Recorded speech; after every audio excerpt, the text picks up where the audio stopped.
伫咧疫情期间，真侪公司实行居家上班。中经院发现讲，还有1/4的企业，还佫是咧使用这款的形式上班，甚至有变做是公司的一种福利。不过，若准员工伫外口上班发生职业灾害，这责任是要安怎认定呢？到单还佫无一个做法。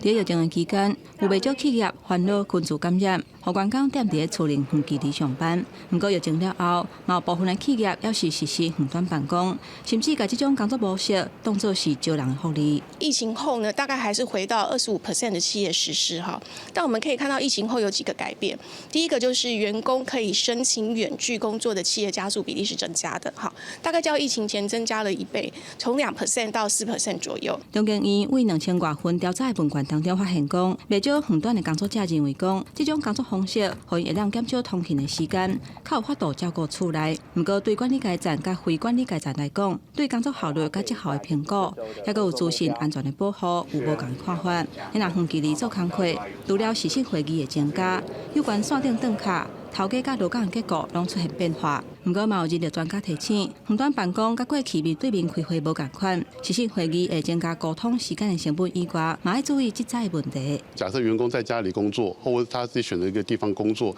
他发生了职灾，好，那职灾的认定的责任到底是在员工还是在雇主？好，这可能是未来可能一些纠纷的产生。专家甲学者认为讲，透过合理绩效的评估，还有周期的社会规划，才会当确保远端工作袂影响劳动权益甲劳动关系，互远端上班成做新的工作形态。记者综合报道。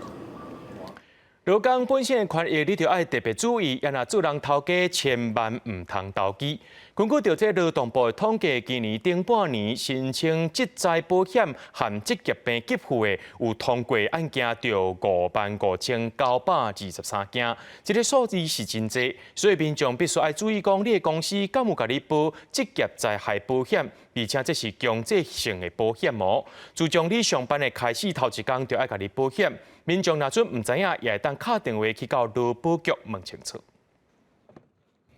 根据劳动部的统计，今年顶半年申请劳工职灾保险和职业病给付，通过的都有55923件，国内的职灾事件是不正多，比去年加1倍多。都是因为职业病认定有放零，所以数字加真多。劳动部强调，劳工职灾保险是强制性的，保劳员工是毋是有伫外口的职业工会加保，或者是和公司签约结束讲免保，只要头家无甲员工保职灾保险，就会受罚。他没有到职帮他加保，他会先罚一条的2万到10万的罚款，然后他会再依照灾保法36条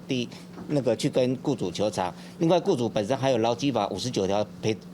补偿的问题，所以雇主总共其实会有3个责任在身上。劳动部表示，就目前查到有违反灾保法第36条规定，公司无甲员工保职灾保险的，都有30件，嘛提醒民众要注意家己的权益。公司以想是一个强制纳保单位的话，他就必须要帮他投保。假如你感觉头家到底有帮你投保，无帮你投保，你无清楚，你会使打电话去劳保局，还是我们各地办事处去甲